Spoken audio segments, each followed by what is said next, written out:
A cottage manly breast, what scab obeys the royal command of Murphy and the rest.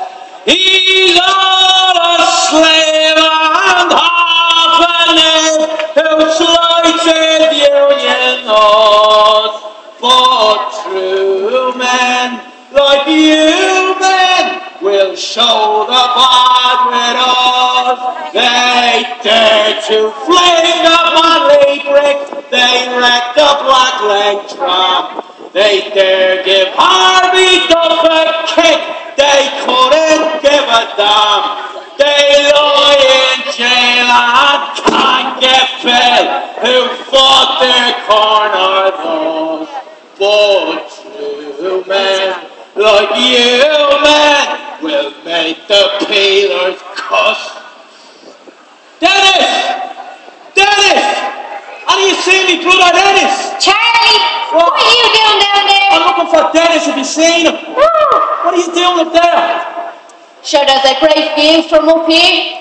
I tell you, Rosie, it's all kicked off now. There's no going back. Murphy will have to back down. Big Jim was right. The strike only started Tuesday, and it's what? 5 days. 5 days, and his back's already against the ropes. Have you ever seen him? Have you ever heard him speak? Larkin. Larkin. I'll tell you that man, he's a force of nature. A freak of nature. See, my brother Dennis, he's a big Larkin, you know? Big Larkin fan. And he's been dragging me to Liberty Hall every night to hear him speak. But I tell you, it's something else. I mean, to be sat there with hundreds of men, of all ages, all fighting for the same thing. All fighting for the same cause. And the women. And every last one of them wearing their red hand badge. The union badge, you know? But I tell you, it makes me booze with pride. Because Miss Friday was a scorcher of a day. Me and Dennis went. There must have been, how many rows did you say? Sure, there was about 1,000. About 1,000 of us. And Larkin was giving it to Larkin, telling everybody to stay strong. And to stay together. That this was it. And you know what? I believe him. Because I believe that this is it. Now, we did say that none of us would go to that Bowls of Shells match because there was a scab playing for one of the teams. And then it turned out that the scab was Jack Miller. You hear me? Jack Miller's a scab. So me and 12 others from our house, we went down to Pickett. And we got there around lunchtime. The game wasn't kicking off the tree, but we wanted to get there early. We wanted to give Miller a piece of our mind, and we seen him. Going in his strong courage, and we ran after him. Scar! Scar! Scar! Scar! The shame of it was unbelievable. The look on his face. I don't know how that man sleeps at night. Now we start getting out a hand after that, there was a tram like this one came off the bridge, and the men start running and attacking it, and shaking it. The tram nearly toppled over. People were throwing bottles and bricks, even jam jars. Sure, I heard the women were wolves. Anything they could get their hands on, Rose. Now, I had a lead pipe myself, and as I ran to attack it, a shot was fired. I stopped. I looked all around for my brother Dennis, I couldn't find him anywhere. Now, he was all right. The tram driver let off his revolver. You see, Murphy has given some of his scab tram drivers revolvers to protect themselves. Keepers of the peace or something. This fella left one off in the air, and everyone started scattering all around the place.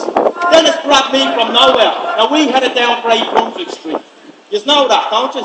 Great Brunswick Street. It's down there. Of course they know where it is, Charlie. He wouldn't know it after last night, Rosie. The place was destroyed. Upended it was. You see, there was rioting and looting. The men were breaking into the pubs, popping over the bars and serving each other. I seen one fella, right, drunk as a skunk he was. He walked out with a beer barrel, right? He picked it up and he threw it through a shop window, smashed all the glass, and then a woman walked in after him. See, it was a woman's shoe shop. She walked in, grabbed herself a pair of shoes and put them on her. She left her own ones there on display and she ran off. Down Brunswick Street she was. Look at me new shoes! Sure did I see a young one running down Cars Lane. In bit she was. Only wasn't she dripping in jewellery. big fur coat, shoes too big for her, running down the road screaming, "Would you look at me now? Would you look at me now?"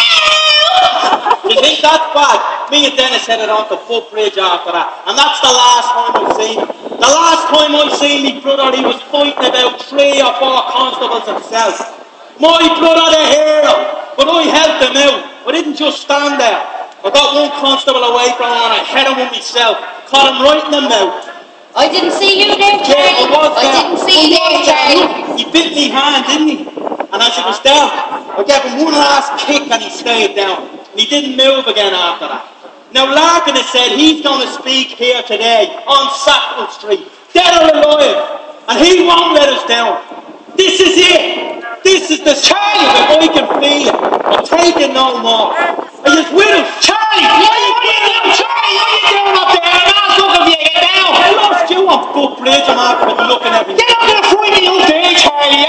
Now come on, I'm heading out to Croydon Park. You can come with me. What are you going to Croydon Park for? Larkin's speaking out there today, so come on. Oh, Larkin said he'll speak here, dead or alive. Now I'm not... He's speaking out of Croydon Park, Charlie. Don't take me up to... Come on. Dennis, will you stop? He'll be here. What's wrong with him? Sit at home.